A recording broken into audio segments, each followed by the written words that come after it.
Whew. That was the longest pause ever waiting for that judge's decision.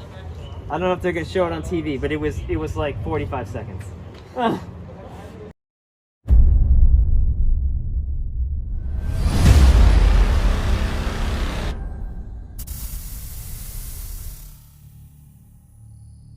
I'm feeling such a mix of emotion. So that was a really close fight, and we had no idea which way it was going to go. Whenever you go to the judges, you just have no idea. We had their wheel falling off at the end of the fight. If that had happened 20 seconds earlier, 100% we get the fight. But the wheel falling off right at the end, it's a toss-up. We came out ahead. That's awesome. I don't want to leave it to the judges, but thankfully it came out on our side. Looking at the damage, we got a lot of scratches on the ablative we're going to have to cut off.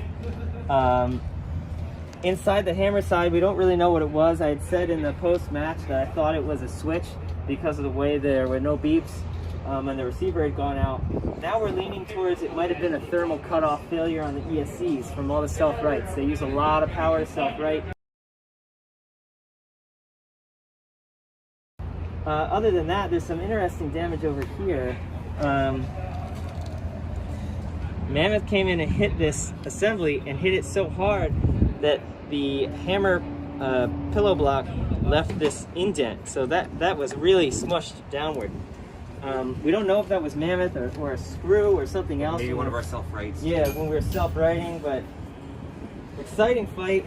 The robot pretty much held up in one piece. It's flipping all over so people know that we can self-right. We're gonna dive into the electronics to see what happened on the hammer side. But other than that, not a lot of repairs, just kind of making the armor look prettier, maybe replace these. We got a lot of new fronts. So if we take a look at Mammoth, we knocked their chain off early, but this is some big damage. We sheared their drive shaft and the wheel went rolling off at the end of the fight. If you look, these little hoops actually did a lot more than I thought in terms of deadening the blow of the hammer. So you can see some of the hammer hits on the hoops. Inside, the 3D prints are actually fairly good shape. So this is surprisingly good at absorbing the impact with all that spring force they've built up. On this side, however, we pierced right through it. You can see there's a lot of dents on the frame and the eyes, but they'll get it back together.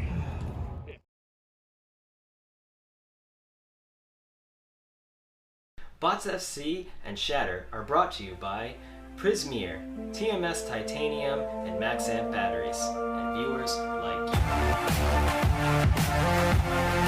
you.